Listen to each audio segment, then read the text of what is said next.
taking all of that into consideration, it's so powerful what you're saying, but it also begs the question: who is Kenneth Castillo, the filmmaker?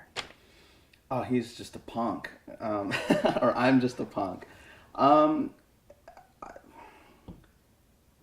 my influences has been urban films, urban TV growing up. So those are the stories that I want to tell. Those are the stories that I enjoy telling because I think there's so much to mine there. I'm a news junkie, a local news junkie, and a lot of times they don't go behind the headlines. So I put stories behind those headlines, through my own experiences and through the experiences I read. But I would say in that sense, though, I'm just somebody who doesn't really follow a certain path. I'm not trying to be the next this or that. I'm just trying to be me. And I don't, as a storyteller, and I mean, that's a tough question to answer. I'm a self-taught filmmaker. I learn as I go, and I would say I'm an adaptable filmmaker, and I think you have to be in this time. The people that adapt, the filmmakers I know that adapt to this changing industry are the ones that will kind of start to raise to the top. The ones that are trying to do what someone else is doing, they will always languish. And I have a lot of people that are kind of trying to mimic my career. They'll go to the trend. Or what's the word? They're either trying to mimic my career or they're trying to piggyback on my career. And you can't do that. You have to find your own path. We talk about this this idea of support, but essentially everybody has to find their own way in this business. And people may disagree with me on that, but I would say to them, show me an example otherwise. Well, you consider yourself a maverick? No, because I don't think I'm breaking any boundaries. I would just say I consider myself what do you call a dissenter, because I do my own thing. I am a Latino filmmaker. I take pride in that fact. No one can deny that's what I do. All my stories are cast with full Latin cast.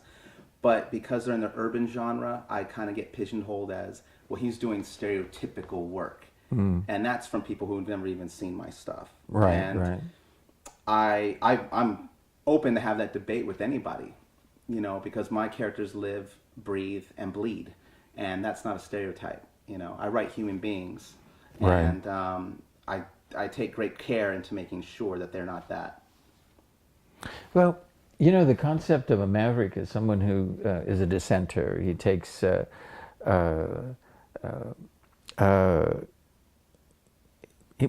basically he's an independent who stands apart from the rest. And I think that basically classifies you as a maverick, whether you like it or not. Right. But because I have seen your films, and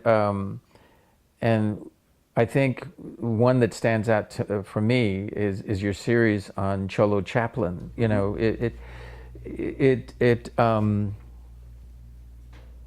It defies, I think, classification in terms of, it's a silent film and so forth, but you have so much cultural passion involved in the story, family, in all of the stories, and yet it's so funny. It is so beautifully photographed, black and white, and I think that qualifies you as someone who stands on his own in terms of the kind of stories you want to tell, regardless of what an audience is expecting from you.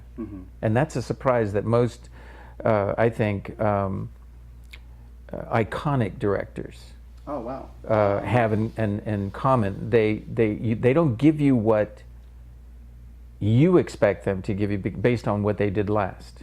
And that's the one thing I see in what you do. You surprise us, with little things that come along from a boxer who is bipolar to a woman in turmoil with herself who is more than what you expected. Right. And all of these things are coming out of you, Kenneth Castillo. And where did Kenneth come from? What were his parents? Where did you live? What prompted you? And I know you said this earlier, but our influences. Who influenced you? When I do these kinds of interviews, I have to say, when I first started writing, I never really questioned it, where it came from. And so it took time to figure out.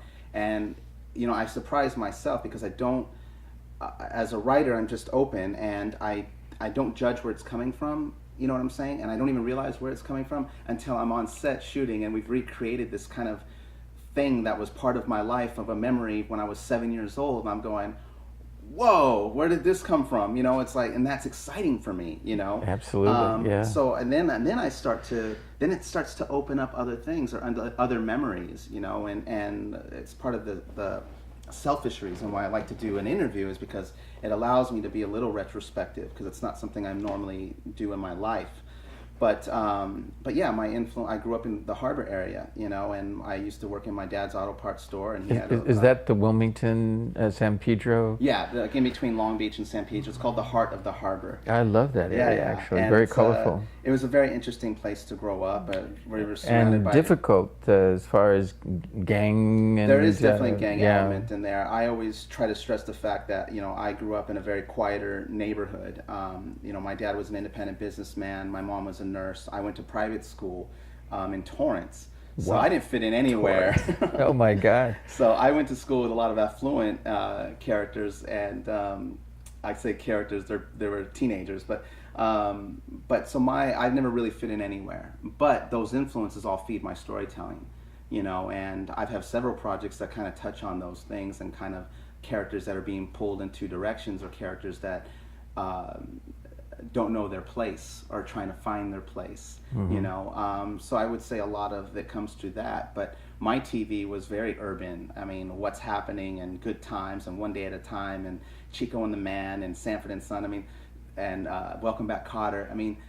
Where are those shows today? If those shows happened today, Latino Hollywood would be like, oh, they're stereotypical. But I would love it.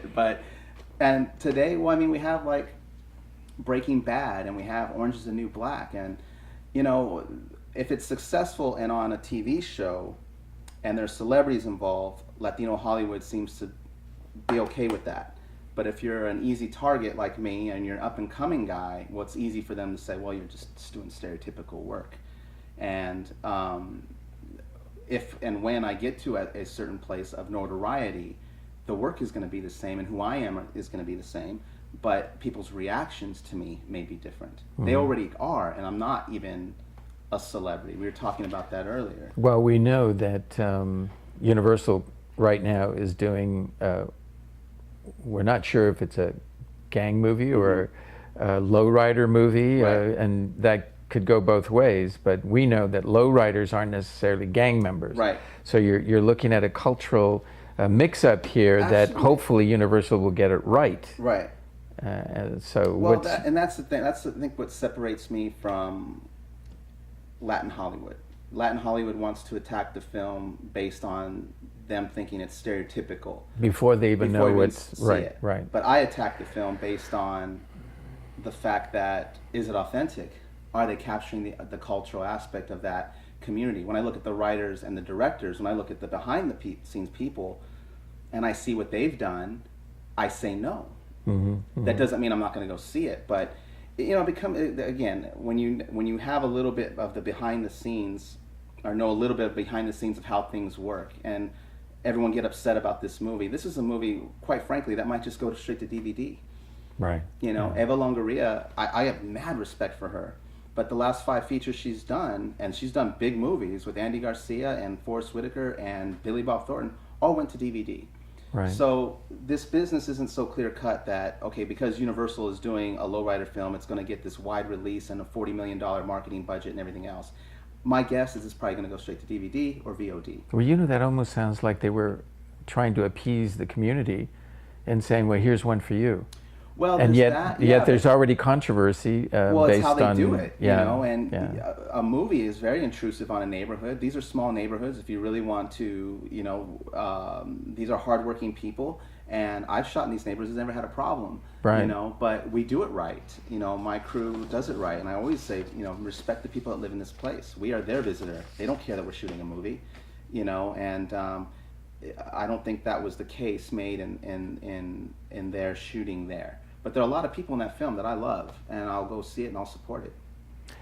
You know, I'm sure you read the articles about the film and its problems in shooting in those areas, because we live in Los Angeles, we live in the so-called Hollywood of the Western world here. Right. The public has become savvy. And the first thing they're going to do is want money. Are you going to shoot on my street where you're going to block my traffic? Right. I want you to pay me, and I think that's basically where it went wrong. Instead of doing their advanced location scouting and talking to everybody, they found themselves in trouble. Right, but I just went to this lowrider event at Plaza de la Raza. You know, a friend of mine, Antonio Palayo, puts on these great events. Yes, I know Antonio. Great, you know him. Great artist. Great cultural events. There was a great opportunity for Universal to understand what they were getting involved in. Right. And they had no presence there, which is fine. They can do whatever they want. You know, my only thing is, if you don't like it, then do something different. Right. You know, I'm not going to complain about what Hollywood does. There's too many people doing that. I don't need Hollywood to make my movies. I don't need Hollywood to distribute my movies. I would love for Hollywood to finance them. I would love to do a studio film. I'm not against any of those things. But I'm not needing that to be a filmmaker. But on the other hand, you're not making your movies for one particular audience? You're not looking for that niche audience? No. Or are you looking for an audience period? I'm just looking for an audience period. Yeah. And so all my stories start as human stories. Now, I know I'm going to cast Latino actors, but I never write Latino. I write characters, I write human beings. I know I'm going to cast that way. Because you're doing what you know and what you feel. That's your passion, that's your culture. You just tell your stories. I take great pride and joy in casting people that are really great. And just don't have the right agent or publicist or this or that, and I know who they are, and I know they're really good, and I get to show people who they are, you know. And I use a lot of the same people in my films. I noticed. I think that's terrific. And but you know what that does? In one word, I can say, you have become a mentor. A mentor is not just somebody who dispenses advice and helps people along, but look at what you've accomplished so far.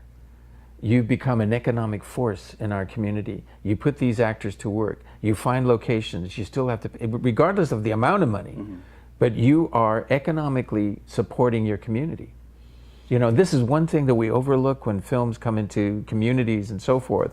In many instances, well, if it's Hollywood, of course, they're going to spend thousands and thousands and thousands of dollars. But in lower budgets, they still are spending within their community. Right. And I think that choice for you to do that, it says a lot about not only who you are, but about the community in which you're going to support and bring all that talent, all that money. Right. And the stories that you're telling. I think it's great. Oh, thank you. I mean, I appreciate that. I don't, Carlos told me that because when you say mentor, because I have to say that a lot of the actors that have worked with me have gone on to make their own films. And not that I get recognized for that, but that, you know, I've shown them a process on how you can make a film with very little money and the right people. I've shown them how to do that. That said, as a director, you kind of feel like something was taken from you. You know, I have to be honest. That's just how I feel.